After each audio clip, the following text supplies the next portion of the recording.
After years of letting my son's family live under my roof, eat my food and spend my pension checks like they were their own, my daughter-in-law, Chloe, found out I had just won $100, 0 inches, a local charity raffle. By noon that same day she had my clothes flying out the upstairs window, my late husband's watch bouncing off the porch and her voice echoing down the street. "We're done doing charity for you, go rot in a nursing home." I didn't yell. I didn't cry.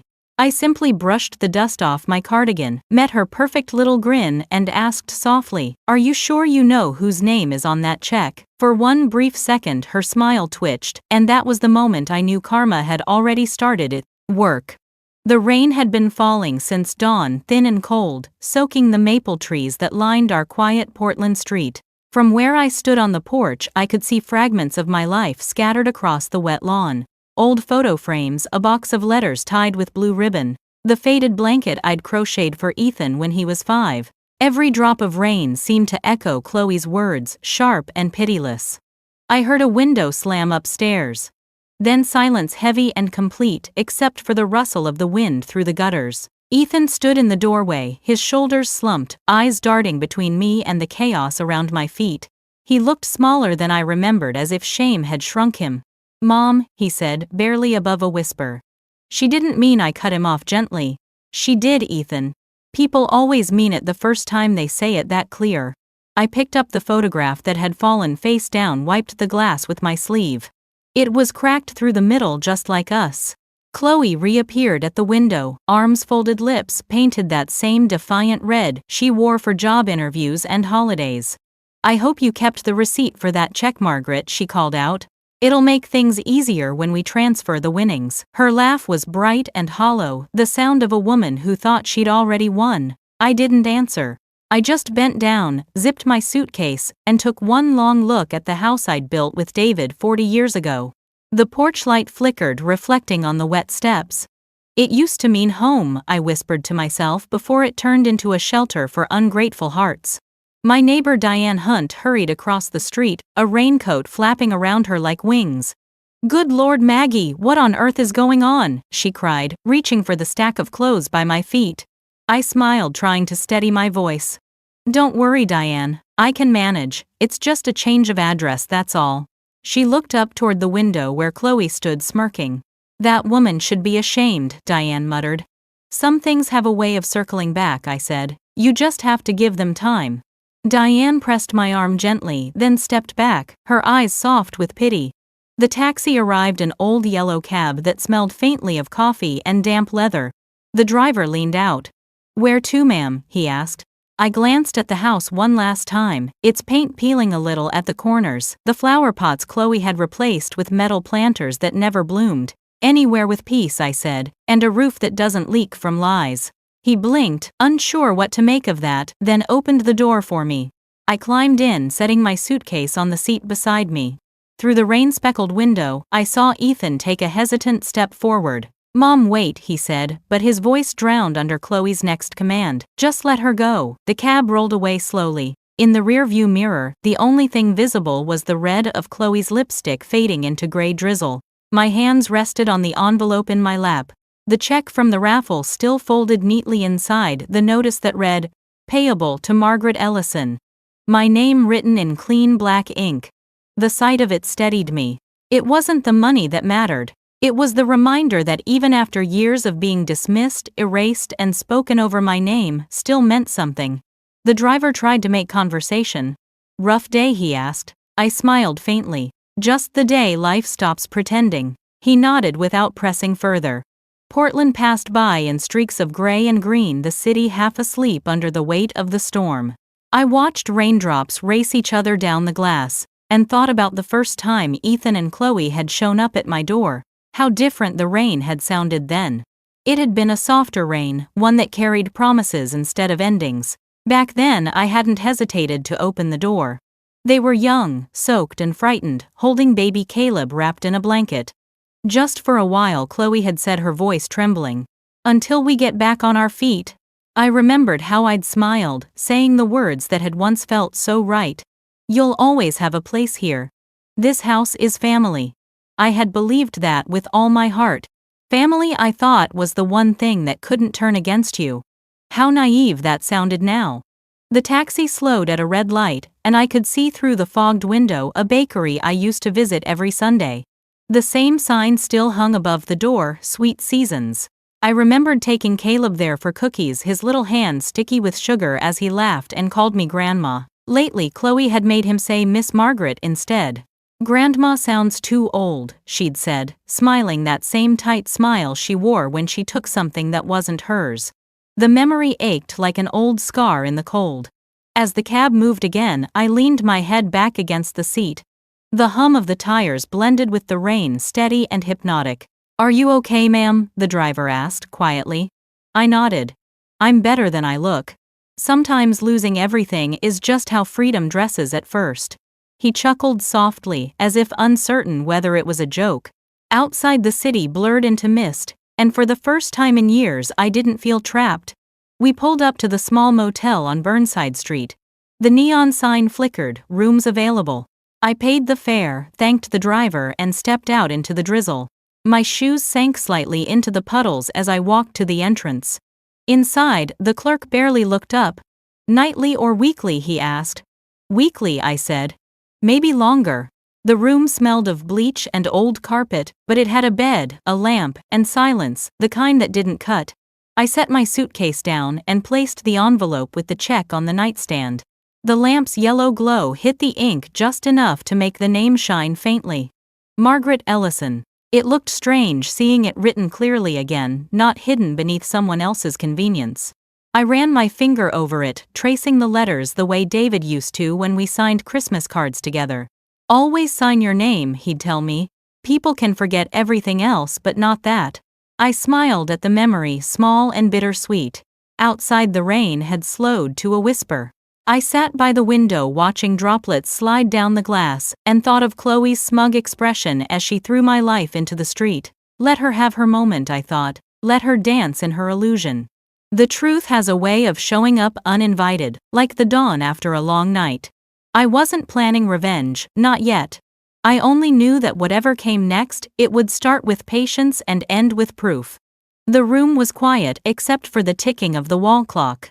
I wrapped myself in the blanket, the kind that smelled faintly of detergent and someone else's past. For the first time in years, I wasn't surrounded by voices telling me I was too old, too slow, too dependent. For the first time, the silence belonged to me.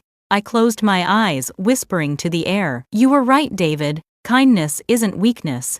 But next time, I'll make sure it's not mistaken for permission." Somewhere outside, a car splashed through a puddle, and the sound carried like a closing curtain. I lay back, staring at the ceiling, the faint rhythm of rain marking time. My heart no longer raced with anger or grief, only steadiness. They thought they'd thrown me away. But what they'd really done was free the part of me they could never own. And though they didn't know it yet, the real story of that $100,000 was just beginning. 8 years earlier, the rain had sounded different. It was softer, then more like a promise than a warning. I still remember that night, the knock on my front door, the way the porch light trembled in the wind. When I opened it, Ethan stood there soaked to the bone, his coat clinging to his thin frame. Chloe was beside him holding baby Caleb, wrapped in a yellow blanket. Her mascara had run down her cheeks. "Mom," Ethan said, voice shaking, "we lost the apartment. Just for a little while, can we stay here?" I didn't hesitate. "Of course," I said. "You'll always have a place here. This house is family." Chloe's eyes filled with tears as she whispered, "Thank you, Margaret." Back then she used my name with softness, not venom. I took the baby from her arms and pressed my cheek against his tiny hand. "This house always has room for love," I said, and for the first time in months, the walls felt alive again. The first few months were peaceful. I'd make breakfast every morning, pancakes, coffee, a little extra syrup, because Ethan always liked it that way when he was a boy. Chloe helped with the dishes, laughing that she hadn't washed this many plates since college. Ethan looked for work, and I watched Caleb during the day. The house smelled like formula and lavender detergent, the kind that made everything feel clean and new. I thought we were healing together. But little by little, things shifted. The laughter faded into sighs. Chloe started rearranging things, the living room furniture, the kitchen pantry, my routines. I'm just optimizing space, she'd say, smiling like it was harmless. Soon the pantry labels were color-coded, the old dishes boxed up and replaced with minimalist glassware. She even changed the Wi-Fi password without telling me. Just for security, she explained. I nodded, but deep down I knew what it meant. This wasn't my home anymore. It was theirs, and I was becoming a guest. By the second year, Chloe began managing the household bills. It'll be easier if everything's centralized, she told Ethan. I'll take care of it. I overheard them one night whispering in the kitchen. Your mom's pension should cover utilities, Chloe said, and I can use my salary for groceries. It's fair. Ethan murmured something I couldn't hear, and then silence. When I walked in for water, they both smiled too quickly. I smiled back, pretending not to notice. Pretending had become my quiet job. When Caleb turned 3, Chloe started calling me Mom in front of others, but Margaret in private. The change was small, yet it pierced deeper than she could imagine. It was a polite way of saying, I wasn't her family anymore, just part of the furniture that came with the mortgage. One evening she asked if I could move upstairs to the attic. It's just temporary, she said sweetly. You'll have more privacy there, and we'll convert your room into a nursery. I hesitated, then smiled, the kind of smile women learn to wear when saying no isn't an option. Of course, dear. Whatever helps. The attic was small, the ceiling so low I had to duck near the beams. It smelled of cedar and old paint. I placed my husband David's photo on the nightstand beside a small lamp, and told myself it was fine. It's only for a while, I whispered to his picture. But I knew. Attics aren't for family, they're for storage. From then on, Chloe began setting the rhythm of the house. Mom, no sweets for Caleb at night. Mom, can you fold the towels this way? It looks more modern. Mom, guests are coming, maybe stay upstairs for a bit, it's just easier. Each word was coded in politeness, but it carried the weight of exile. Ethan would stand nearby pretending not to hear. I used to think silence meant peace. I was wrong. Silence is what cowardice sounds like when it's trying to stay comfortable. Sometimes I'd hear them arguing late at night. Your mother's making it hard to run this household, Chloe hissed once. She's too set in her ways, Ethan said. She means well, and Chloe snapped. Intentions don't pay bills. I stayed awake in the dark, listening to the creaks of the floorboards above me, wondering when my love had turned into inconvenience. In the mornings, I still made breakfast. It was habit, muscle memory from decades of being needed. Caleb would toddle in, rubbing his eyes, calling Grandma, and I'd scoop him up before Chloe could correct him. It's Miss Margaret, honey, she'd say, her smile too bright. Grandma sounds old-fashioned. I laughed it off, but that night I cried quietly in the bathroom, running water just loud enough to hide the sound. By the 4th year, I wasn't invited to family dinners anymore. Chloe hosted adults-only gatherings for her co-workers, filling the dining room with laughter that stopped whenever I passed by. I'd set the table, prepare appetizers, and then she'd say, "Thank you, Mom. You can relax now, we'll handle the rest." That was her way of dismissing me without saying it. I'd retreat to the attic with a plate of leftovers, eating alone, while the sound of music drifted up through the floorboards. Each cheer from downstairs felt like a reminder that I didn't belong at my own table. Ethan worked longer hours, or maybe he just stayed out longer. He stopped asking how I was. When I tried to talk about the mortgage, he brushed it off. Chloe's taking care of it, Mom. Don't worry. I realized then that he didn't even know whose name was still on the deed. I'd kept it that way out of habit, never imagining it would one day be my only shield. One afternoon I was folding laundry when I overheard Chloe talking on the phone. I can't believe we're still living with my husband's mother, she said. She's nice, but it's exhausting. I need my own space. A pause. Then laughter. Oh, we'll get there. Once she's comfortable enough, we'll have her sign the house over for tax reasons. She won't even notice. I froze, holding one of Caleb's tiny shirts in my hands. My chest tightened, not from surprise but recognition. I had given too much too long. Love without limits turns into leverage. That night I began writing things down in a small notebook. It wasn't a plan, not yet, just a record. Electric bill $132. Groceries $211. Caleb's preschool donation $50. Chloe's new curtains $89. But between the numbers I scribbled moments too. She told Caleb I meddle too much. Ethan, forgot my birthday again. I said nothing. Each line was a tiny proof of existence, quiet and steady, like footprints no one noticed.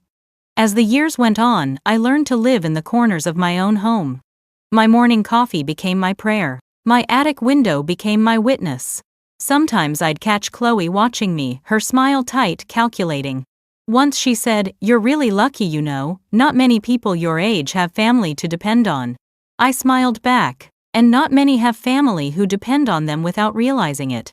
Her eyes narrowed, but she said nothing. The night before Caleb's 10th birthday, I looked around the attic. My hands smelled of soap and fabric softener. I'd spent the evening ironing napkins for the party downstairs. Through the floorboards I heard Chloe's laughter and Ethan's low murmur. I sat down at the little desk, opened my notebook and wrote, 8 years. That's how long it takes for kindness to rot into obedience. Then I underlined the next line, tomorrow something will change. When I blew out the lamp, the attic was swallowed by darkness. But for the first time in years I didn't feel afraid of it. The silence no longer felt like punishment, it felt like gathering strength. I lay there listening to the faint hum of the refrigerator below the rain, tapping gently on the roof, and thought, maybe peace doesn't come from keeping quiet. Maybe it starts the moment you decide to stop pretending. And somewhere deep inside me, a small steady voice whispered, "Patience, Margaret, just one more sunrise." Caleb's 10th birthday began with sunlight spilling through the kitchen window and the smell of strawberries. I woke early as I always did, and whisked pancake batter while humming the song David used to sing when Ethan was little. The house felt brighter that morning. Balloons waited in the corner, and the good plates gleamed on the table. I'd spent the night before cutting paper stars for the kids to hang. My back ached, but my heart felt light. I wanted that day to be perfect for him, for all of us. Chloe came downstairs around 8, wrapped in a silk robe, her hair twisted into a neat bun. She paused in the doorway, her eyes darting over the decorations. "What's all this?" she asked, her voice too flat for curiosity. I smiled. "It's Caleb's big day. I thought a little color wouldn't hurt." I turned a pancake and added I made his favorite heart shapes. She leaned against the counter, crossed her arms. "We agreed this year would be simple. No expensive gifts, remember?" "Of course," I said, keeping my tone even. "Just a small breakfast to make him smile." Chloe poured herself orange juice, her diamond ring catching the light. "He needs to learn the value of money," she murmured. "We don't want him growing up spoiled." I wanted to tell her that a grandmother's love wasn't spoiling, it was memory building. But I didn't. I just nodded. Understood. As she walked away, I noticed her glance linger on the pantry door, the one that led to the garage. Beneath that door, under an old blanket, waited a secret I'd been hiding for weeks, a turquoise bicycle with a white basket and silver ribbons. Caleb had fallen in love with it at the sporting goods store. It cost nearly all my leftover pension that month, but when he'd said, "If I had that bike, Grandma, I'd never be late for school again," I'd known I couldn't say no. The rest of the morning passed quietly. Ethan took Caleb and Lily to school, and Chloe spent hours pacing the living room answering calls.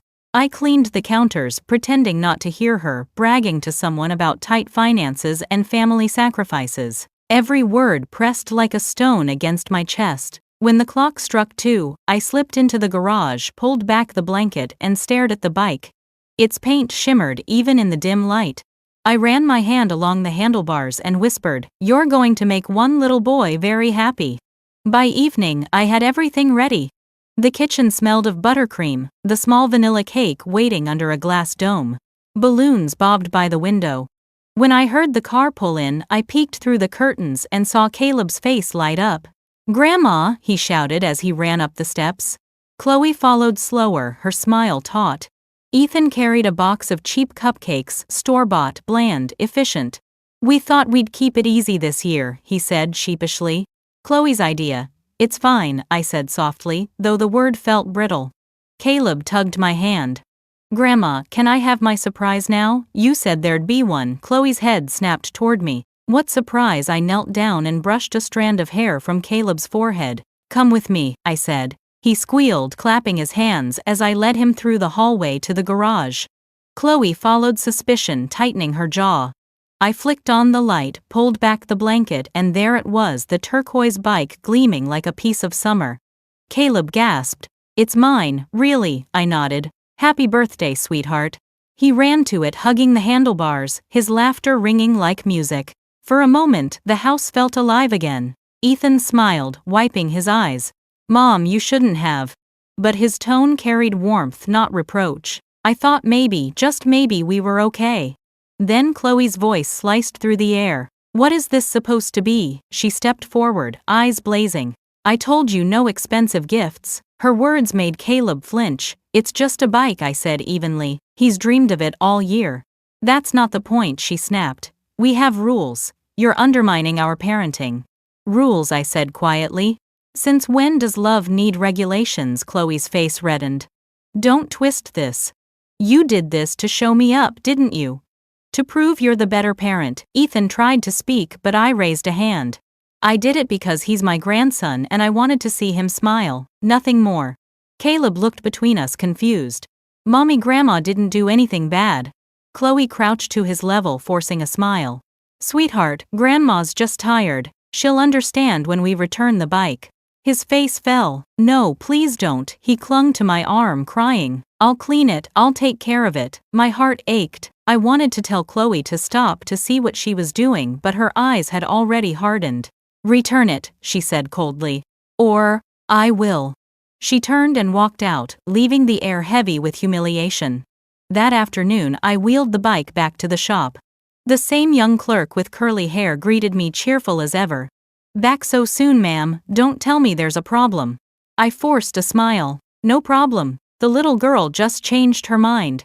He frowned. "That's a shame, it's our last one." I nodded, signing the return slip. My hand trembled so badly the ink smudged. He hesitated, then said softly, "For what it's worth, it's a beautiful bike. I'm sure she'll remember you for it." The rain had started again by the time I stepped outside. It wasn't gentle this time, it fell hard, slicing through the gray afternoon.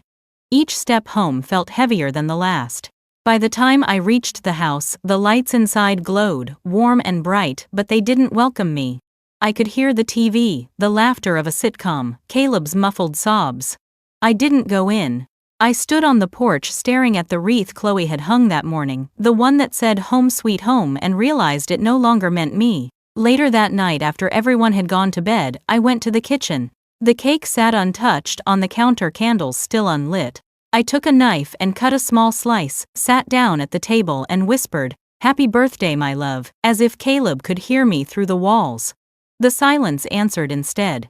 I lit one candle anyway and watched the wax drip slowly down, pooling like tears I refused to shed. When the flame flickered out, I packed the leftovers in a container, wrapped it neatly, and slid it into the fridge.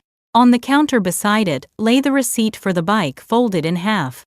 I picked it up, smoothed the creases, and tucked it into my wallet. Something about that little slip of paper felt heavier than it should. It was proof of what I gave, what I lost, and what they'd never see. The clock struck midnight.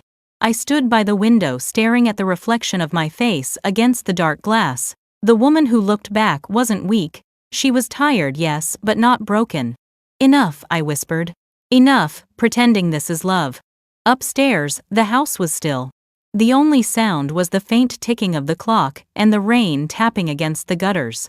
I climbed the steps to the attic, each one creaking like an echo of all the years I'd spent holding my breath. When I reached the top, I sat on the edge of the bed, opened my notebook and wrote, "Today they taught me what family means to them. Tomorrow I'll remind them what my name means to me." Then, for the first time in a long while, I slept through the night. The morning after Caleb's birthday, the air in the house felt different, thinner, colder, like it had been scrubbed clean of tenderness overnight. I came downstairs as usual, expecting the smell of coffee or the sound of cartoons, but all I found was silence. The cake I'd baked sat untouched on the counter, its frosting beginning to crack. The balloons I'd tied hung deflated, slumped against the walls. When I reached for the coffee pot, I noticed something else, a newspaper folded neatly beside it. My name was on the front page. Portland Community Raffle, $100, 000, winner announced. At first I thought it was a coincidence, another Margaret somewhere else. Then I saw the line beneath the headline, "Winning ticket purchased at Hudson's Market, signed by Margaret Ellison." My breath caught. That was my handwriting. I remembered that night so clearly, the drizzle on my shoulders, the flicker of neon lights, the weary smile of the clerk as he handed me the ticket. I'd bought it on a whim just after returning Caleb's bicycle. A quiet laugh escaped me. I sat down, the paper trembling in my hands. For years I'd prayed for a sign, for something, anything to show that kindness didn't always end in humiliation. And now there it was. $100,000. Not fortune, but freedom. I poured myself coffee and let the warmth steady me. Upstairs I heard footsteps, Chloe's quick and restless. Then the slam of a drawer. A few seconds later she came down, her face pale and tight. "Margaret," she said sharply, "did you buy a lottery ticket?" "Yes," I said, folding the newspaper. "Why?" She blinked fast, trying to stay calm. "Because Ethan just saw this." She thrust her phone toward me. The same article filled the screen. "They called the winner a retired teacher from this address." "That's you, isn't it?" I nodded. "Seems so." Her lips parted, then curved into something that wasn't quite a smile. "Well," she said slowly, "I suppose we'll need to decide how to handle it." "We," I repeated. "Of course." Her tone softened into something sweet, too sweet. "You wouldn't have had that ticket if not for us, right? I mean, we share expenses, we share the house, it's only fair we share this too." I stared at her, my spoon hovering above the coffee. "Fair," I said quietly, "isn't a word you've used much lately." She blinked, her composure cracking for a second.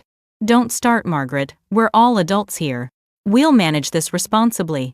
"Meaning you'll manage it," I said. The kitchen clock ticked loudly between us. Then she laughed, short and brittle. "Fine, be petty if you want, I'll talk to Ethan." She turned on her heel and left. I watched her go, the scent of her expensive perfume trailing behind her like smoke. I took another sip of coffee and whispered, "Go ahead, try." By afternoon the storm began. I heard the first shout from downstairs, Ethan's voice low and uncertain, trying to reason, then Chloe's rising pitch slicing through the house like a siren. I stayed in the attic, listening, heart steady but heavy. When the door to my room finally swung open, Ethan stood there, cheeks flushed. "Mom," he said, "did you really buy that ticket?" "I did." He rubbed the back of his neck. "Chloe thinks maybe you should let her hold on to it for now, just until things are sorted out."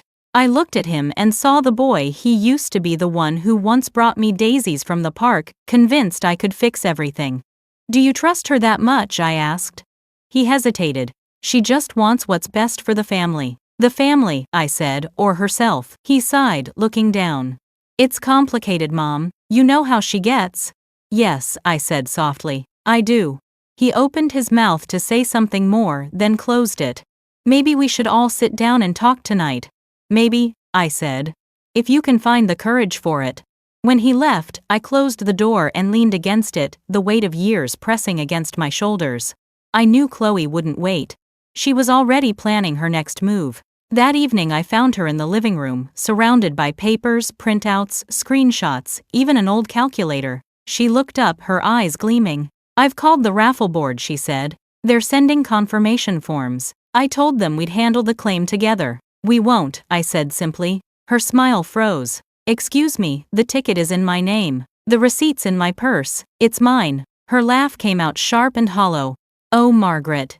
You can't seriously think you can manage something like this alone. You're retired. You don't even have an accountant." "I have a lawyer," I said. It wasn't entirely true, not yet, but the look on her face was worth the bluff. Her mouth opened, then closed again. She studied me for a long time, eyes narrowing. "You know," she said softly, "I don't want to believe you'd keep something this big from your own family." "Then don't," I said. For a moment, neither of us spoke. Outside, the rain started again, drumming against the window. Finally, she stood, her chair scraping the floor. "We'll see about this," she said. The next morning, I found a message on the answering machine. "Hello, Mrs. Ellison, this is Gregory Lyle from the Portland Raffle Commission. Just confirming your recent win. Please contact us for verification." His tone was calm, professional, undeniable. I smiled as I replayed it, then noticed the second message, Chloe's voice low and tight. "Margaret," I called them. They said you already verified ownership. Call me back. I didn't. By afternoon, the neighbors started calling too. Diane's voice was bright with excitement. Maggie, I saw your name in the paper, $100,000. Oh, I'm so happy for you. I thanked her quietly, but when I hung up, I felt something else, clarity. This wasn't luck, this was consequence. That night, I packed a small bag, just clothes, my notebook, the receipt, and the letter from Gregory confirming my claim appointment the next morning. I didn't tell Ethan. I didn't owe anyone explanations anymore. As I zipped the bag, I caught my reflection in the attic mirror. The woman looking back wasn't the same one who'd smiled through insults and moved upstairs without protest. Her eyes were steady now, sharp, with something that looked a lot like resolve. Downstairs, I heard Chloe's laughter drift up, forced, high-pitched. The sound of someone trying to hold control slipping through her hands. I closed the suitcase and whispered, "Let her enjoy the illusion." Before I went to bed, I opened my notebook and wrote, "Today, the truth arrived, wearing a $sign. Tomorrow, it'll wear my name." Then I slid the pen into the crease and turned off the light. The house groaned as the wind picked up outside. Somewhere in the dark, I thought I heard the faint rattle of a window, the same one Chloe had thrown open the day she tossed my things out. But I didn't flinch this time. I pulled the blanket tighter, smiled into the darkness, and said softly, "Sleep well, Margaret. Tomorrow you start over." The taxi dropped me off in front of a narrow brick building on the edge of downtown Portland, where the Portland Raffle Commission rented 2 small floors above a bakery. The air smelled like yeast and rain. I climbed the stairs slowly, my purse clutched to my chest, the letter from Gregory folded neatly inside. The receptionist smiled when she saw me. "Mrs. Ellison, Mr. Lyle's expecting you." Her voice was warm but practiced, the kind people use with someone they assume is fragile. I wasn't fragile, I was focused. Gregory's office was small, lined with filing cabinets and framed photos of his dog. He stood as I entered, a tall man in his 40s, wearing a gray suit that had seen better days. "Mrs. Ellison, congratulations," he said, shaking my hand firmly. "You're officially our $100,000 grand prize winner." I smiled. "So it's true," I said softly. "Good." I was beginning to think this year had forgotten how to surprise me. He gestured for me to sit. "You've already confirmed your ID and signature, so the payout will be processed within 10 business days. But I should warn you, someone else called us claiming ownership, a woman named Chloe Ellison." I felt the corner of my mouth lift. "Of course she did. She said you bought the ticket together using joint funds," he continued carefully, "and that you're, well, no longer capable of managing finances." I looked him straight in the eye. "Did she mention that I also apparently run a charity called Let's Exploit Grandma?" He blinked, startled, then laughed. "You have a sense of humor about this. That's good. I learned to laugh where I can," I said. "The alternative was crying, and that never paid a bill." He nodded, flipping through his folder. "We already verified your purchase through the store's security footage. The timestamp matches the receipt. She doesn't have a case."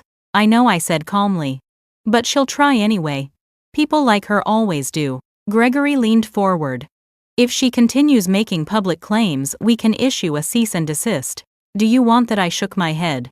"Not yet, let her talk. The louder she gets, the easier it'll be to prove what kind of person she is." He studied me for a long moment, then smiled faintly. "You remind me of my grandmother. She fought 3 neighbors over a property line and won every time." "Then she must have known," I said. "Truth doesn't need shouting, just waiting." After we finished the paperwork, he handed me a thin envelope containing a copy of the payout confirmation and a pamphlet about financial counseling. "Just in case," he said. I slipped it into my purse beside the receipt, the envelope now thicker, heavier, more important than anything I'd owned in years. Outside, the rain had stopped. I walked down the street toward the bakery below. Through the window, I saw families laughing over coffee and pastries, their warmth spilling out onto the sidewalk. I stood there a moment watching before stepping inside. The bell above the door chimed softly. The woman behind the counter smiled. "Can I get you something, ma'am?" "1 cup of black coffee," I said, and a moment to remember what peace feels like. She laughed lightly, not understanding, but kind enough to let me sit in silence. The coffee came in a chipped white mug. I wrapped my hands around it, letting the heat seep into my fingers. For the first time in years, I felt completely untethered, no shouting, no guilt, no pretending. Just the simple luxury of being unseen. Halfway through my cup, my phone buzzed. I didn't need to check the caller ID. "Margaret, where are you?" Chloe's voice snapped through the receiver. "You've got everyone in this house worried sick." "Everyone?" I asked. "That must be a short list." "Don't be snide," she hissed. "I know what you did. You went behind our backs to claim the money. That's not fair, Margaret. We're a family." "Family," I said softly. Funny how that word only shows up when there's money attached. She went quiet for a beat, then tried a new tone, soft, syrupy, dangerous. "Look, maybe we started off wrong. Let's not fight over something so small. Why don't we meet for dinner and talk like adults?" "I'm not hungry," I said. "But you should eat something. It's exhausting keeping up appearances." "Don't play games with me," she snapped. "You think this changes anything? You're old, alone, and you need us. Without family, what do you have?" I smiled even though she couldn't see it. "My name. And that's proven harder to steal than you thought." Before she could respond, I ended the call. The silence afterward felt clean, like the air after thunder. When I stepped back outside, the clouds had lifted. The city looked washed, glimmering in the weak afternoon sun. I walked 2 blocks to the nearest bank and requested a small safety deposit box. The young teller handed me a form. "Contents?" she asked. "My future," I said. She smiled awkwardly, assuming I was joking. But when I slid the receipt, ID copy, and payout letter inside, the sound of metal closing felt like the first true boundary I'd drawn in years. I caught my reflection in the glass door, as I left, hair silver but still thick, shoulders straight, eyes steady. For the first time since David's death, I saw not a widow, not a burden, but a woman with purpose. By the time I reached the motel, dusk had settled. The neon sign outside flickered through the curtains, painting the room in soft pink light. I made myself tea mint from the little box I always carried and opened my notebook. Day 1 after truth, I wrote. "They think I've run away. I haven't. I've stepped back far enough to see clearly." Then after a long pause, I added, "Justice doesn't arrive with sirens. It arrives in envelopes." I was about to close the notebook when my phone buzzed again, this time a text from Ethan. "Mom, please answer. Chloe's out of control. She's been calling reporters, says you're unwell. I don't know what to do." I stared at the message for a long moment before replying. "Do nothing. Let the noise bury itself." A few minutes later, Diane called. "Maggie, I drove by your place," she said, voice low. "You wouldn't believe it. Furniture trucks, new car in the driveway. Chloe's out front smiling like she just won a beauty pageant." "Let her smile," I said. "She's renting happiness on borrowed time." Diane hesitated. "You're planning something, aren't you?" "I'm planning to stop being their ghost," I said. When I hung up, I turned off the lamp and sat in the dark for a while, listening to the hum of the refrigerator and the rain beginning again outside. Each drop against the window sounded like a clock ticking, counting down to something inevitable. Before bed, I opened the envelope one more time, ran my finger over the embossed seal, and whispered, "David, I kept my promise. I signed my name. They can't erase that." I slipped the envelope back into my bag and lay down. The city outside buzzed with traffic life moving on, people chasing their own small salvations. As I drifted toward sleep, one last thought settled in. They believed they'd taken everything from me. But what they'd really done was give me something they'd never understand, a reason to start over. Tomorrow I would make the first call that would change everything. Morning light crept through the thin motel curtains, drawing pale lines across the blanket. I hadn't slept much, but I didn't feel tired. My mind was too clear, too focused. On the nightstand, the envelope from the raffle board gleamed faintly in the sun, the embossed seal catching light like a quiet secret. I poured myself a cup of bitter coffee from the pot I'd borrowed from the front desk and opened my notebook. Day 2, I wrote. They believe silence means surrender. It doesn't. The phone rang just as I put the pen down. I half expected Chloe's number again, but the screen read, unknown. When I answered, Gregory's calm voice filled the line. Good morning, Mrs. Ellison. I just wanted to update you, the funds are in process. Within a week you'll receive confirmation of the transfer. Thank you, Mr. Lyle, I said.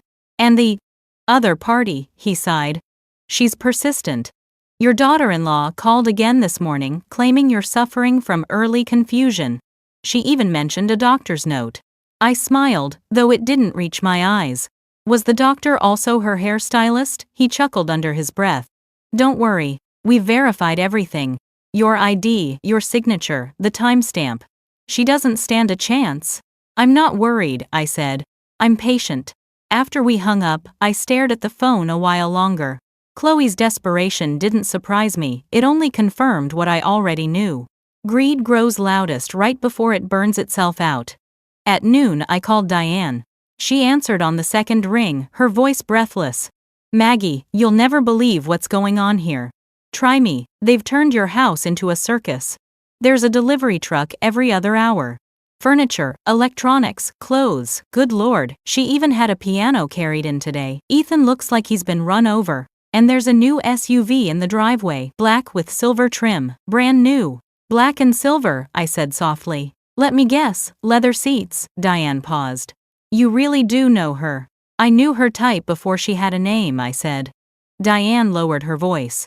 Do you want me to take photos just in case? Yes, I said. Every delivery, every plate number, every bag that crosses that door. Don't send them yet, just keep them safe. You're scaring me a little, Maggie. Don't be scared, I said. This is what truth looks like before it gets cleaned up. After the call, I opened the small metal box I'd rented at the bank. Inside were the pieces of my quiet arsenal, the original receipt, the payout letter, my ID copies, and now a USB drive where I'd begun saving Diane's photos. I laid them out on the bed like cards in a deck and thought of David. He'd always said I underestimated my strength. You bend, Margaret, he once told me, but you don't break. He was right. I'd bent until I learned where I refused to fold anymore. That afternoon, I walked to the library down the street. The air smelled of dust and old paper, familiar and grounding. I used one of the public computers to open a blank document and began to type. Title: Statement of Events. I listed every date, every insult, every bill I'd paid since the day they'd moved in. It wasn't anger that guided my hands, it was precision. Facts didn't need emotion to be sharp. By the time the library lights dimmed, I had 11 pages. I printed them quietly and slid them into my folder. The librarian, a kind young woman with a nose ring, smiled as she handed me the pages. Working on something important, just catching up on a few things, I said. Better late than never. When I stepped outside, the sky had turned to bruised gold. The city smelled like wet asphalt and bakery sugar from the shop below. I passed a group of teenagers laughing, their backpacks jingling with keys and half-empty soda cans. For a fleeting second, I thought of Caleb and Lily, of how much time I'd missed being a grandmother while trying to survive being a mother. I whispered into the cooling air, "You'll know the truth one day, kids. You'll see what love looks like when it finally draws a line." Back at the motel, I found 3 new voicemails waiting.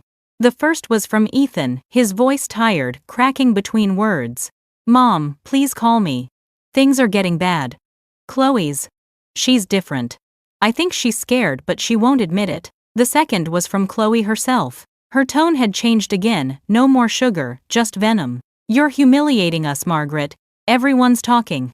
You think this money makes you better than us. It doesn't. You're still alone. The third message was shorter, quieter, almost a whisper. I'm sorry, Mom. Ethan's voice again.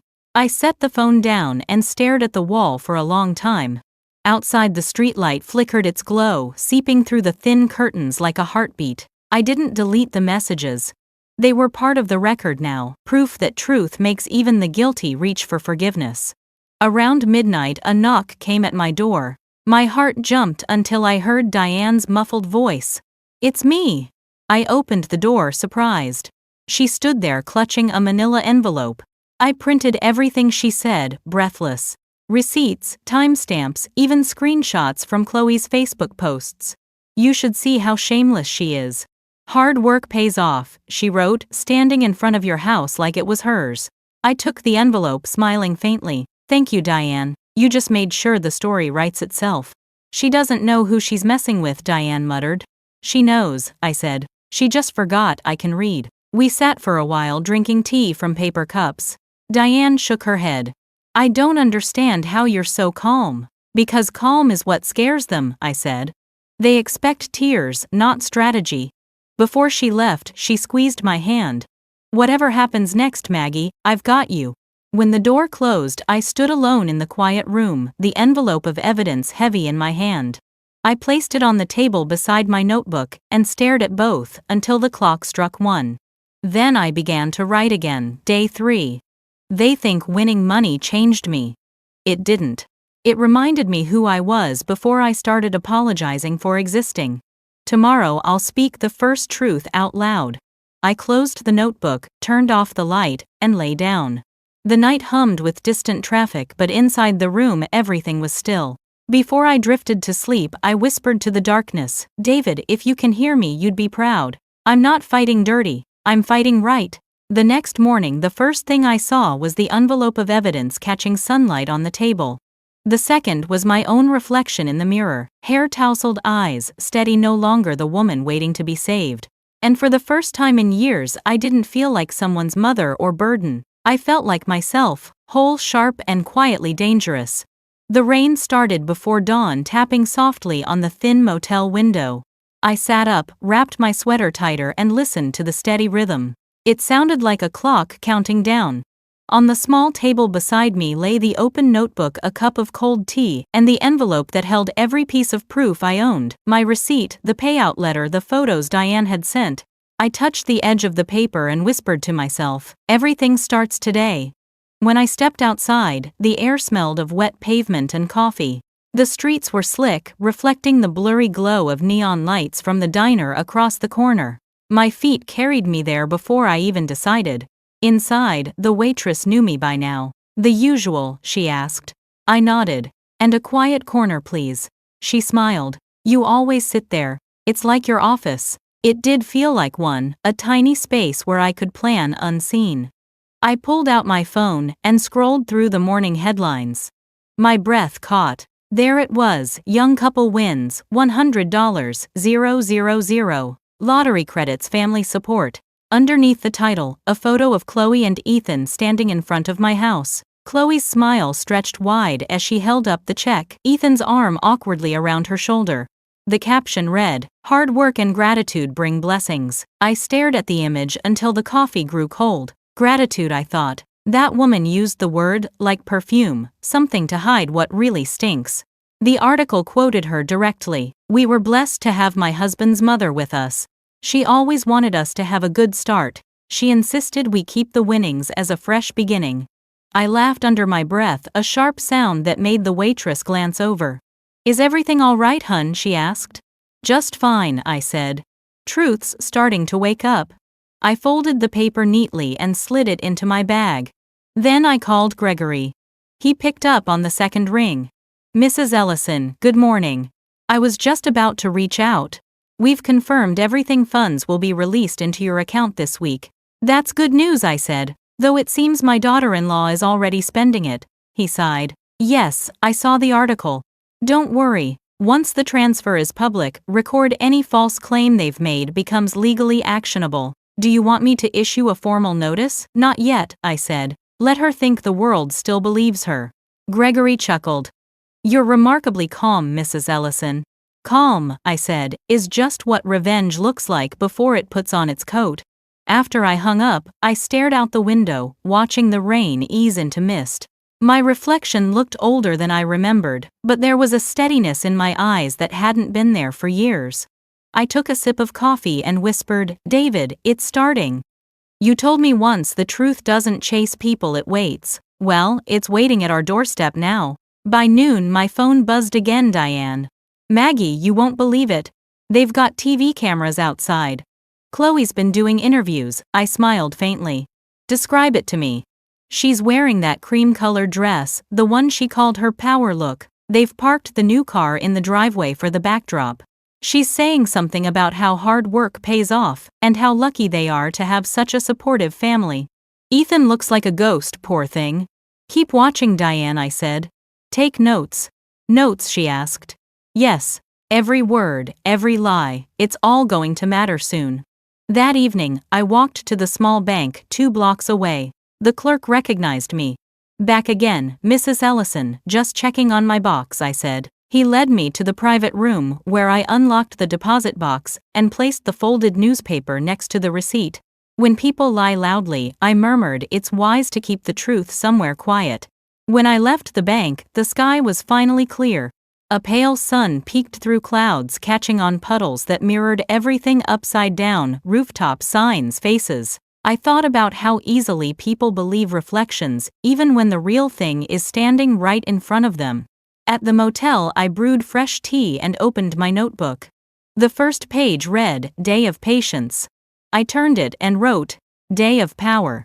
Then I began jotting everything down, the article, Diane's report, the voicemail Chloe had left, calling me a confused old woman, even the tone of her voice when she said it.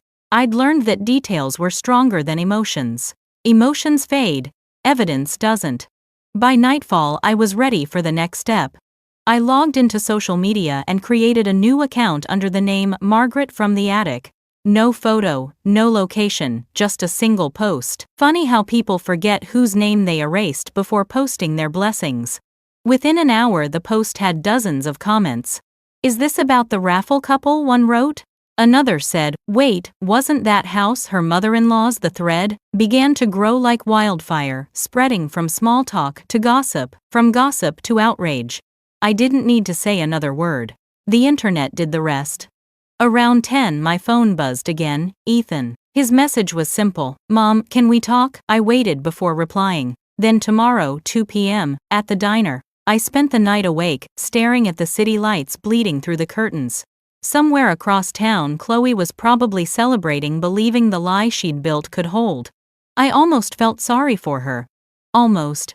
But sympathy is a currency you stop spending once you've been robbed too many times. When morning came, I put on my best cardigan, the navy one David had always said made me look formidable, and walked back to the diner. Ethan was already there, sitting in the same corner booth. He looked older, paler, like sleep had become a stranger to him.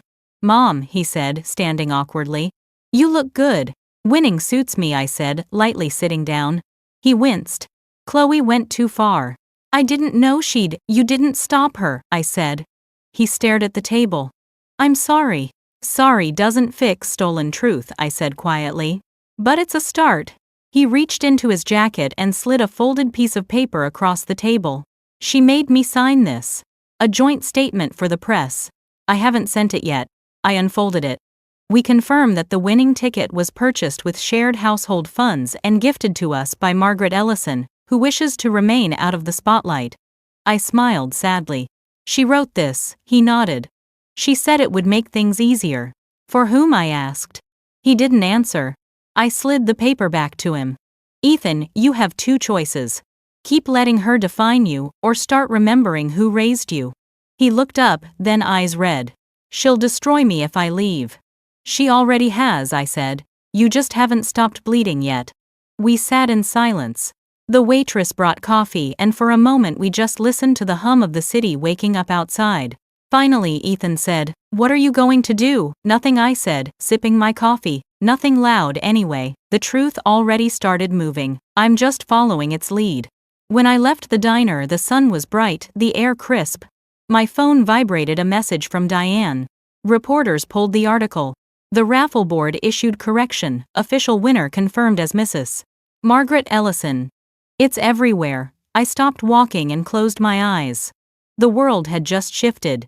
On impulse, I stepped into a small park nearby. Children were laughing by the swings, their voices light and real. I sat on a bench and watched the wind stir the leaves. I didn't smile, not yet. The satisfaction wasn't joy, it was relief. Back at the motel, I opened my notebook again. Day 4, I wrote. They wanted applause. Instead, they got exposure. Let them feel what it's like when light hits the cracks.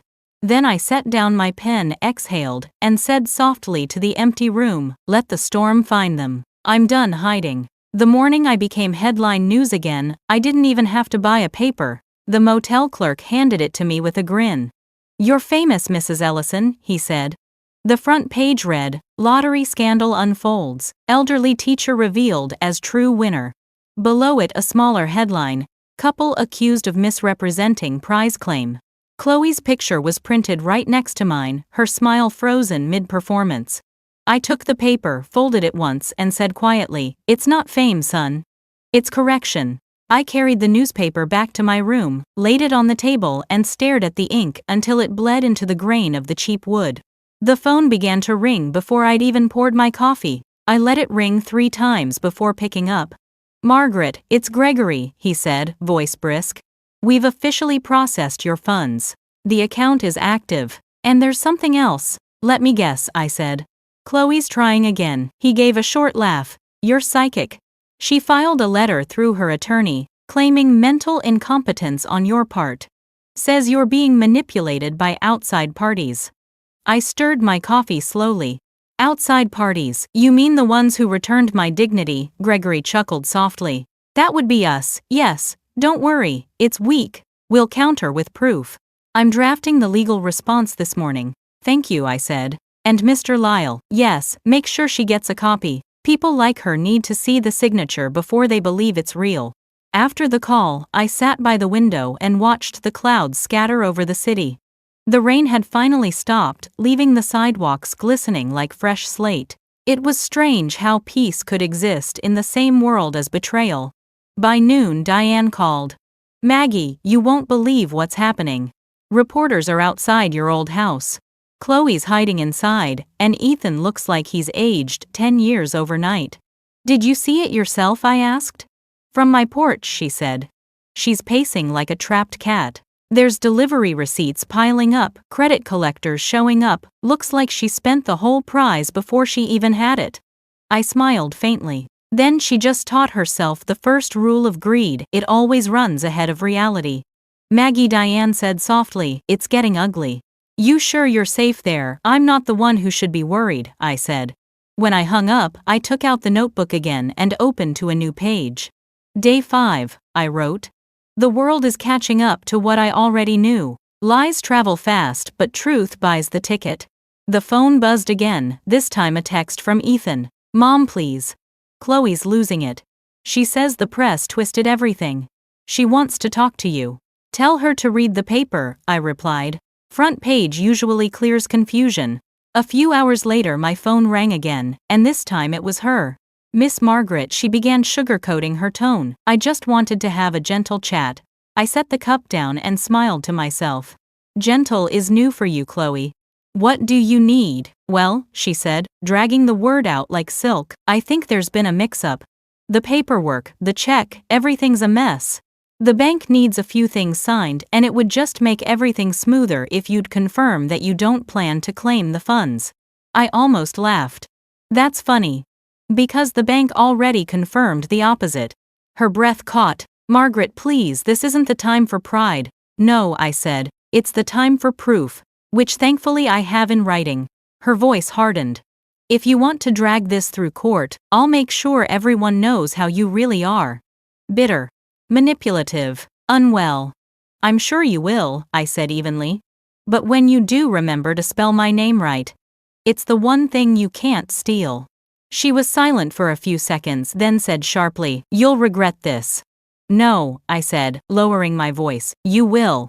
Because when you build a life out of lies, the collapse doesn't come from enemies, it comes from gravity." She hung up. The silence afterward was so pure, it almost felt like music. Later that day, Gregory called again. "It's official," he said. "Your claim is sealed and undisputed. The board has filed a statement, clearing your name publicly.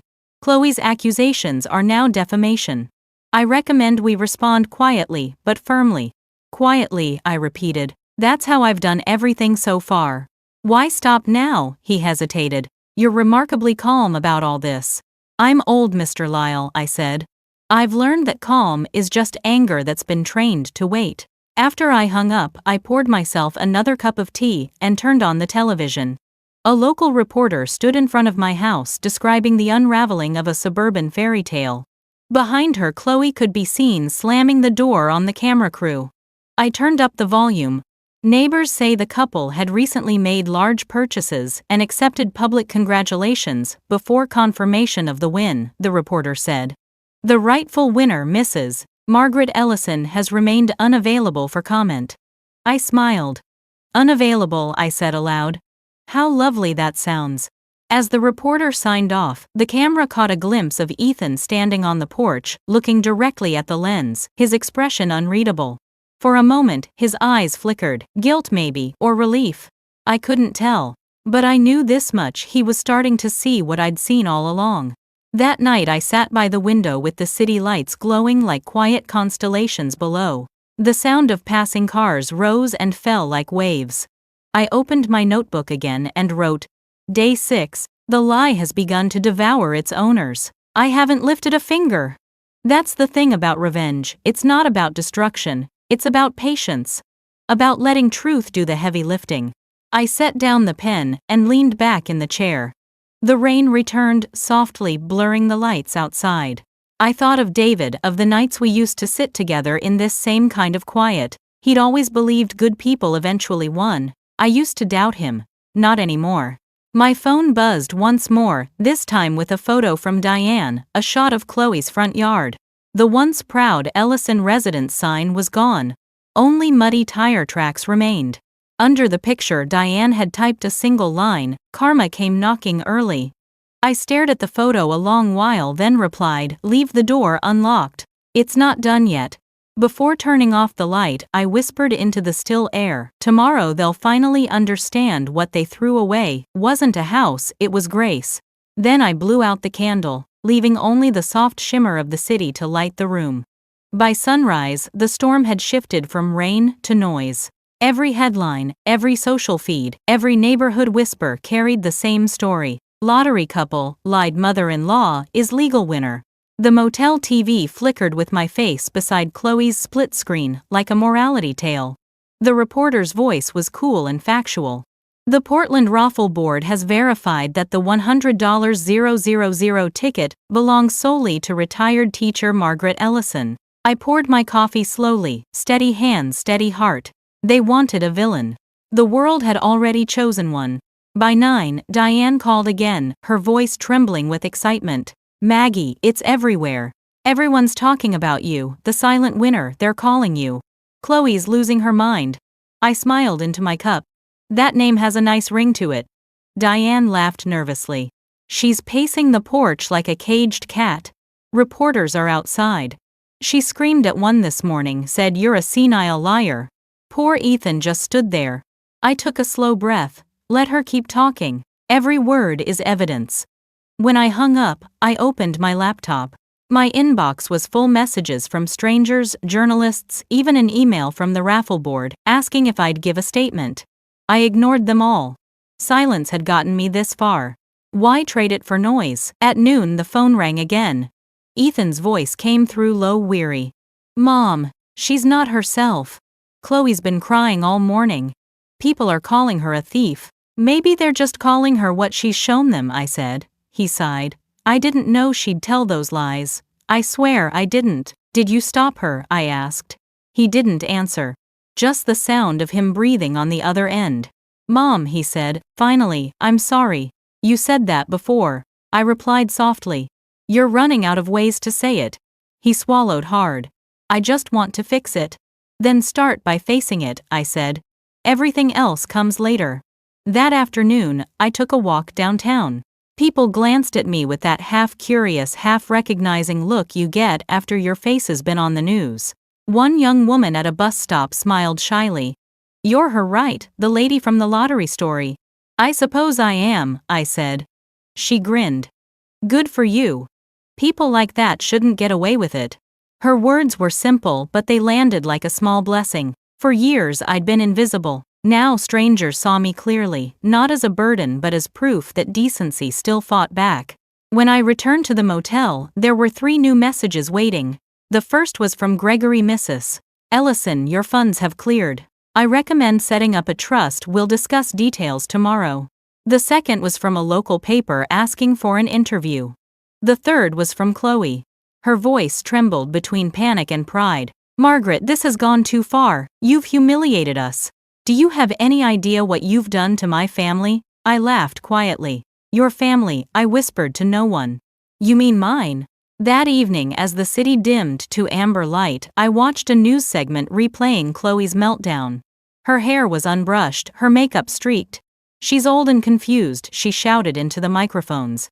"This is all a misunderstanding." Behind her, Ethan stood silent, eyes down. The reporter's caption read, "Family tension escalates in lottery dispute." I turned off the TV and sat in the quiet glow of the lamp. "Let her burn her own story," I said aloud. "The truth doesn't need my match."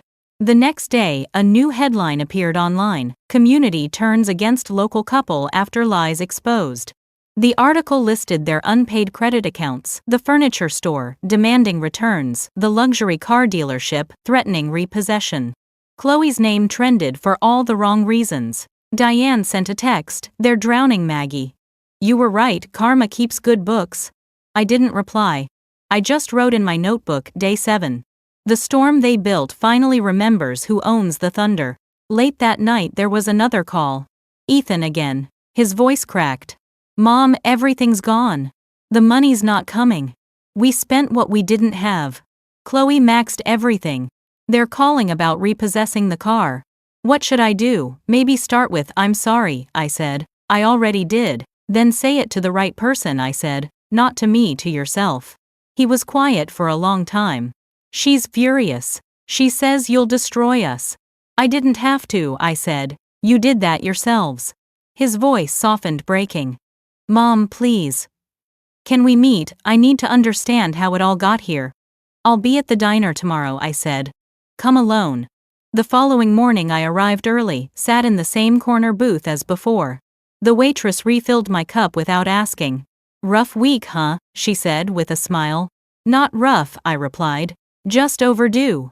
Ethan came in looking smaller than he'd ever been. He slid into the seat across from me, eyes red. "She won't stop," he said.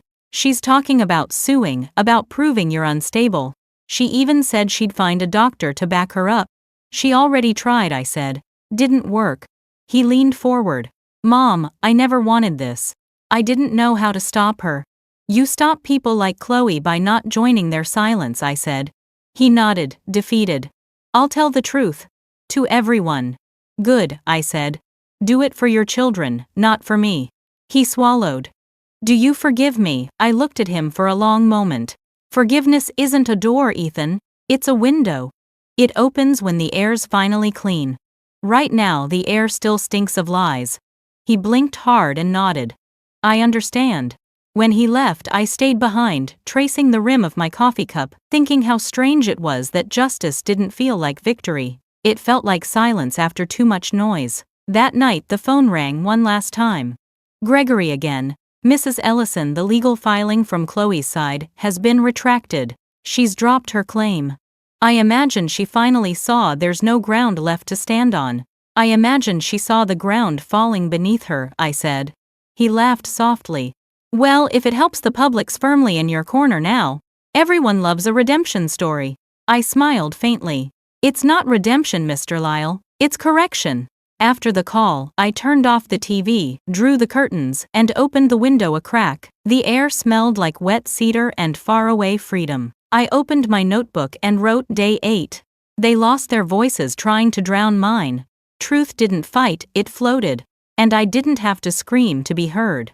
I closed the book, leaned back, and let the cool night wind brush my face. For the first time in years, I didn't feel like a ghost in my own story.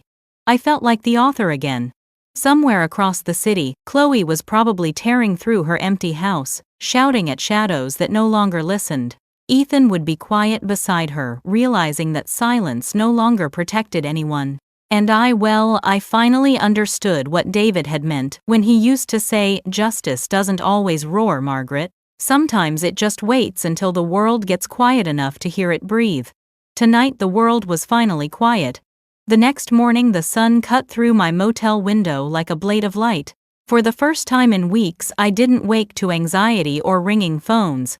I woke to stillness. The world outside buzzed faintly, cars passing, pigeons on the roof, the smell of coffee drifting from the bakery downstairs. I sat up, slowly, ran a hand through my hair and whispered to myself, "It's time." On the nightstand lay the envelope with the finalized documents from Gregory. Inside were copies of my payout, confirmation, the bank details, and the draft of the trust. I'd requested the David and Margaret Education Fund. I held the papers for a long moment, feeling their quiet weight. Justice didn't roar. It arrived in manila envelopes. By 10, Gregory's car pulled up outside. He greeted me with that calm, lawyerly composure that had started to feel like friendship. "Ready, Mrs. Ellison?" he asked. "I've been ready for 7 years," I said. We drove downtown to the main branch of the Portland National Bank. The glass building shimmered like a mirror, reflecting the sky back at itself. Inside, everything smelled of polish and expensive air. A woman in a charcoal suit greeted us. "Mrs. Ellison, we have a private conference room prepared for you." She led us to a small, quiet room with leather chairs and a mahogany table. Gregory placed the folder down and nodded. "All you have to do is sign here and here. Once you do, the trust activates automatically." I picked up the pen and paused. "You said before," I murmured, "that people always rush to spend after they win. Is that true?" He smiled. "Almost always." "Well," I said, "I've spent my whole life giving. This time I'm investing." The signature came out steady, no tremor, no hesitation. Margaret Ellison. My name, my hand, my proof. When the manager entered to witness the signing, she smiled warmly. "Congratulations, Mrs. Ellison. You've just made something that'll outlive you." I met her eyes. "That's the point." We finalized everything. $70,000 allocated to the education fund, locked until my grandchildren turned 18. $10,000 for donations to local elder support shelters, and the rest transferred to my account. I didn't want a mansion or a new car. I wanted security, the kind of peace no one could throw out a window. After the signing, Gregory gathered the papers and said, "There's still a decision to make about public disclosure. Do you want your name associated with the trust?" I looked at the polished table, at my faint reflection on its surface. "No," I said. "Let it belong to the cause, not to me. I don't want my story to become gossip. I just want the lesson to last." He nodded, approving. "That's the wisest thing I've heard all week." When I stepped out of the bank, the air felt lighter. I walked a few blocks to a small cafe with outdoor seating. A jazz tune played faintly through the speakers, mingling with the scent of fresh bread. I ordered tea and sat by the window, watching strangers pass by. Nobody looked twice. To them, I was just another older woman in a cardigan, and that anonymity felt like gold. Around lunchtime, my phone buzzed. A message from Ethan. "Mom, I want to see you." "No, Chloe, just me." I hesitated, then replied, 2 p.m., at the motel cafe. He arrived exactly on time, hair uncombed, circles under his eyes. "You look better than I do," he said, trying to smile. "That's because I sleep at night now," I replied. He sat down, folding his hands. "Mom, she's gone. Chloe packed up and left this morning. Said she couldn't live in this town anymore. Said everyone hates her." I stirred my tea. "She doesn't hate the town. She hates the reflection she sees in it." He sighed, leaning back. "I know I let this happen. I wanted peace. I thought silence was peace." "Silence," I said softly, "isn't peace when it protects a lie." He looked at me, tears catching the light. "I don't deserve forgiveness." "Maybe not yet," I said, "but you do deserve a chance to grow up." He gave a short, sad laugh. 40 years old and I'm still learning how to be a man. "It's never too late," I said. "Your father was 50 when he learned patience." Ethan smiled faintly. "He would have handled this better." "No," I said. "He would have handled it softer. But not better." We sat in silence for a moment, the sound of rain returning outside, soft and forgiving. Then I reached into my bag and slid a folded document across the table. "What's this?" he asked. "Proof that the world still believes in second chances," I said. "The Education Trust. For Ava and Noah. They'll have their futures no matter what happens to you." He opened it, eyes widening. "Mom.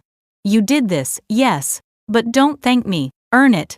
Be the kind of father who makes that fund unnecessary." He pressed his hand to his forehead, voice cracking. "I will, I promise." "Good," I said quietly. "Because the next chapter isn't about money. It's about who you'll be when no one's watching."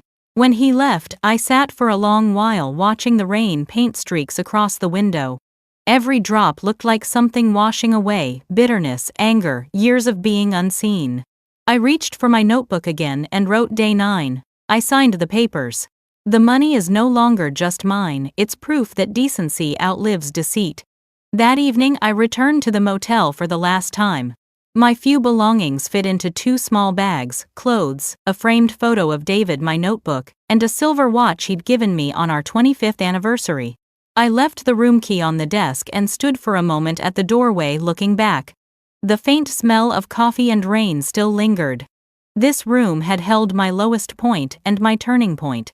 Outside, Gregory waited by the car again. "You all packed, all set?" I said. He smiled. "You sure you want to stay near seaside? It's quiet there." "Maybe too quiet." "That's what I want," I said. "Quiet that doesn't come from fear." We drove past my old neighborhood. The house stood there like a ghost, windows, dark yard, muddy. The once proud Ellison residence sign lay tilted in the grass. I didn't slow down. I didn't need to. That chapter had already closed. As we turned onto the coastal road, the ocean came into view, gray-blue waves rolling toward shore, gulls circling the cliffs. The air smelled of salt and freedom. Gregory glanced at me. "You're awfully calm for someone who just reclaimed a fortune." I smiled faintly. "Money doesn't change peace, it only tests who deserves it." We reached the small white cottage by late afternoon. It sat on a hill overlooking the sea, ivy crawling up the porch rail. A "for rent" sign leaned against the steps. I stepped out of the car, the wind whipping my hair. "This is it," I said softly. "This is where the noise ends." Gregory nodded. "You've earned it." He handed me the keys, and when I walked up to the porch, I turned to face him. "Thank you for everything." He smiled. "I'll send the final trust papers tomorrow. Enjoy your view, Mrs. Ellison." When he drove away, I stood alone on the porch, listening to the sound of waves breaking against the rocks. The sky had turned lavender streaked with orange. I whispered, "David, I did it. I signed my name and I kept it." Inside the house smelled faintly of cedar and dust, empty but full of promise.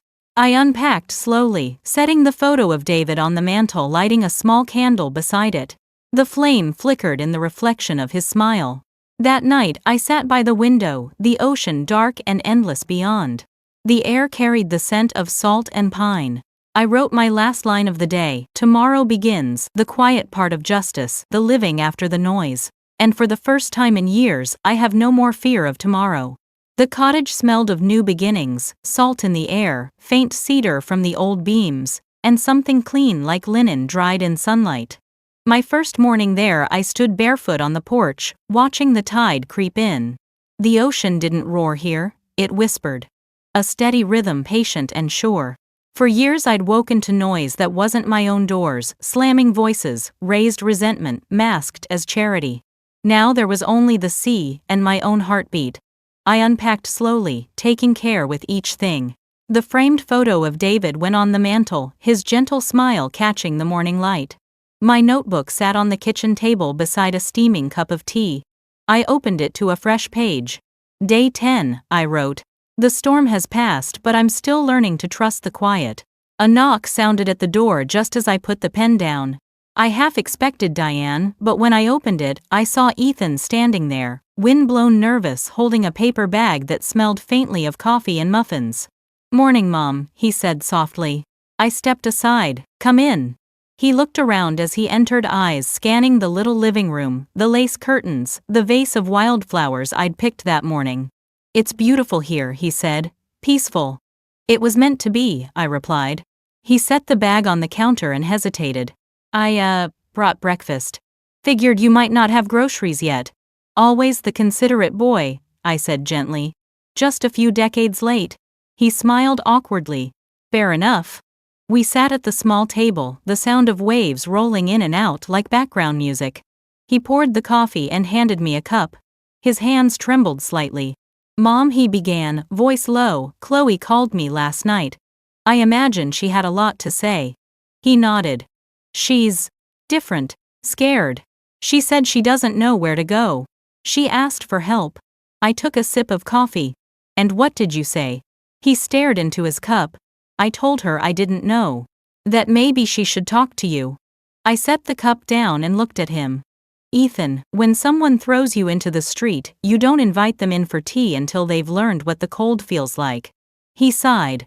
"I just don't want more hate." It's not hate, I said quietly. It's boundaries. They're what keep love from rotting.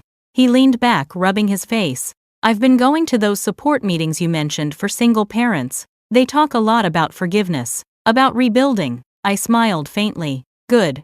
Just remember, rebuilding doesn't mean rebuilding the same house. He nodded. I'm trying, Mom. I really am. I reached across the table and placed my hand over his. I know you are, and that's enough for now. For the first time in years, I saw something in his eyes I hadn't seen since he was a boy: humility. The kind that comes not from weakness but from being stripped down to the truth. We talked for hours about the kids, their school, his new job at the hardware store in town. He looked lighter as he spoke, as if shedding the weight of years spent pretending everything was fine. When he left, I stood on the porch and watched him drive down the gravel road, his car kicking up small clouds of dust that disappeared into the horizon. That afternoon, I visited the small community center by the bay. A sign out front read, "Hands for Home Support for Seniors." Inside, volunteers bustled about, arranging tables and unpacking boxes of donated goods. A middle-aged woman with a kind face approached me. "Can I help you?" she asked. "Yes," I said. "Actually, I think I can help you."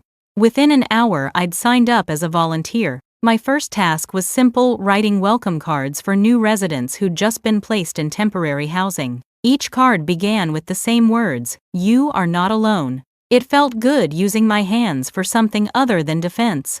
As the days passed, the routine settled in easily. Mornings by the ocean, afternoons at the center, evenings writing by candlelight. Diane called often, teasing that I'd turned into St. Margaret of Seaside. I laughed every time. One evening as I was leaving the center, I saw a familiar figure standing by the gate. Chloe. Her hair was damp from the mist, her clothes wrinkled, her face drawn and pale. For a moment, neither of us moved. Then she whispered, "I didn't know where else to go." I studied her quietly. The arrogance that once defined her was gone. What stood before me wasn't a villain, it was a woman undone by her own choices. "Come to the porch," I said finally. "We'll talk there." She followed me back to the cottage in silence. The wind had picked up, carrying the smell of salt and rain. I poured 2 cups of tea, set them on the porch table, and waited. "I lost everything," she said at last, voice shaking. "The house, the car, even my job. The firm said the publicity was bad for business." I nodded. "That tends to happen when the truth shows up late." She swallowed hard. "I'm not asking for money. I know I don't deserve that. I don't know how to start over." I looked at her. For a brief moment, I saw the young woman I once tried to believe in, the one who'd smiled at me years ago and called me Mom. "Starting over," I said, "means taking responsibility, not pity." She nodded, tears spilling down her cheeks. "I was wrong. About everything. About you, about the money, about what mattered. I hurt Ethan. I hurt the kids. And you. God, especially you." The apology hung in the air, fragile and real. I didn't rush to fill the silence. Finally I said, "I hear you. But forgiveness doesn't erase consequences. It just makes room for you to walk through them." She looked down at her hands. "I'll take anything. Even a place to sleep for one night." I nodded toward the chair beside her. "You can finish your tea. After that, I'll give you a list of shelters and counseling programs. One of them is called Hands for Home. Tell them Margaret sent you." Her lips trembled. "That's all, that's everything," I said. "I won't hand you comfort, but I'll hand you direction. What you do with it decides who you become next."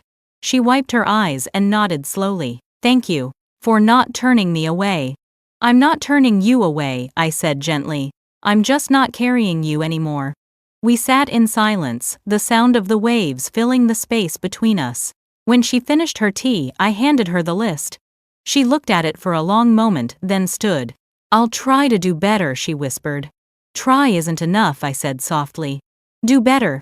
She gave a faint nod and walked down the path, her figure small against the fading light. I watched her until the mist swallowed her shape, then turned back toward the house. Inside, the candle on the mantel flickered beside David's photo. I sat down, opened my notebook, and wrote Day 11. Sometimes justice isn't punishment, it's a mirror. Today she finally looked in one. I closed the book, took a deep breath, and smiled to the empty room. Outside, the waves rolled steady and sure, and for the first time in years I felt the difference between being free and being alone. The morning after Chloe's visit, the sea was calmer than I'd ever seen it. The horizon stretched like brushed silver under the early light, and the gulls wheeled slow and lazy above the water. I stood on the porch with my tea, breathing in the salt and coolness, feeling something inside me settle for good. No more battles, no more waiting for apologies that came too late. Just the rhythm of the tide and the quiet assurance that I had made it through. Ethan arrived before noon with Ava and Noah in tow. The children ran up the path shouting Grandma before I even reached the steps. Ava's hair glowed golden in the sun, Noah's sneakers slapped against the porch boards. They crashed into me with that kind of pure, forgiving joy only children can hold. I held them tight, my throat too full to speak. Mom said we can visit every weekend, Ava said breathlessly. And Dad's teaching me how to make pancakes. Then I'll teach you how not to burn them, I teased, brushing a strand of hair from her cheek. Ethan came up behind them, smiling shyly. They couldn't wait. We brought lunch, your favorite clam chowder. I laughed. You remembered. We ate on the porch while the sea breeze tangled our napkins. Ethan told me about work, about how the kids were adjusting, about the small apartment he'd rented near town. I listened, watching him between the pauses. His face had softened, still tired, still marked by regret, but calmer now. Like a man finally learning how to breathe in his own life. Mom, he said after a while, Chloe called last week. She's in a counseling program. She said she's volunteering now. I nodded slowly. Good. Everyone deserves a chance to meet the version of themselves they should have been all along. He hesitated. Do you ever think you'll talk to her again? I already did, I said quietly. The version of her that needed to hear truth showed up here. That's enough. He nodded, eyes glistening, and looked away toward the ocean. You really forgive her, don't you? Forgiveness, I said, isn't a gift you give someone. It's a house you clean so you can live in it again. He didn't answer, but I saw the understanding in his eyes. The children had finished eating and were chasing each other through the grass, their laughter carried on the wind. I watched them and thought how strange it was that peace could grow in the very soil where pain once rooted. After lunch, Ava found the old turquoise bicycle leaning against the shed. Grandma, is this yours? She asked, her voice full of wonder. I smiled. It was supposed to be yours a long time ago. Now it's exactly where it belongs. Her mouth fell open. Really, I said. But there's one condition. What is it? I crouched beside her and whispered. Promise me you'll never let anyone tell you you don't deserve good things. Ava's eyes shone as she nodded. I promise. She hopped on the bike, the wind catching her laughter as she pedaled down the sandy path. Noah followed, waving a stick like a flag. Ethan watched them, then turned to me. I don't know how to thank you, Mom. You don't have to, I said. Just keep doing better.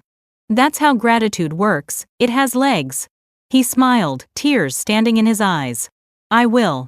When they left that evening, the sun dipped low over the water, spilling gold across the waves. I waved until their car disappeared beyond the dunes, then turned back to the porch where the half-empty bowls and the faint sound of children's laughter lingered like blessings. I lit the candle on the table beside David's photo and said softly, "They're okay now, we did it." The days that followed fell into a rhythm of calm. I worked at the Hands for Home Center twice a week, helping other women, widows, grandmothers, survivors of quiet cruelties, find housing, find jobs, find themselves. On weekends, Diane would visit, bringing gossip from town and lemon bars that never lasted an hour. One evening, as we sat watching the sun go down, she nudged me and said, "You know, Maggie, people online are still talking about your story. They call it the widow's lesson." I laughed. Sounds dramatic. It's inspired a lot of folks, she said. Women who were thrown aside, lied to, taken for granted. They say you gave them courage. I looked out at the sea. Maybe all I did was remind them that quiet doesn't mean powerless. Diane smiled. That's exactly why it matters. That night after she left, I opened my notebook to the last empty page. The candle flickered, the waves murmured, and I began to write. Day 12. Justice was never about money. It was about reclaiming my voice, the one they mistook for weakness. I've learned that revenge isn't always fire, sometimes it's rebuilding something beautiful where they left ashes. I've learned that love without boundaries turns into sacrifice, and forgiveness without accountability turns into permission. I've learned that even when people betray you, you can still win by not becoming like them. I paused the pen hovering above the page. Then I wrote one final line. Today I close the notebook not because the story is over, but because I've finally stepped into the part where I just live. I blew out the candle and sat in the soft dark listening to the sea breathe. For a long while I said nothing, just let the quiet hold me. The next morning I took my tea out to the porch again.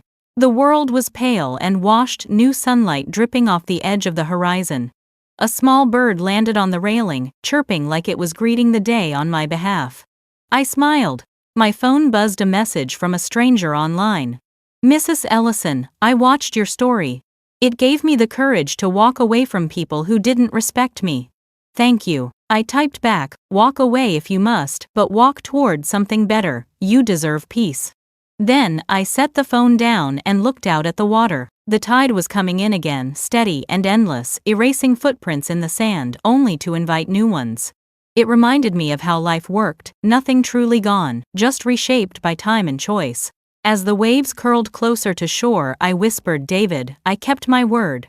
I lived long enough to see kindness win." A gull swooped low, its wings catching the light like a silent nod.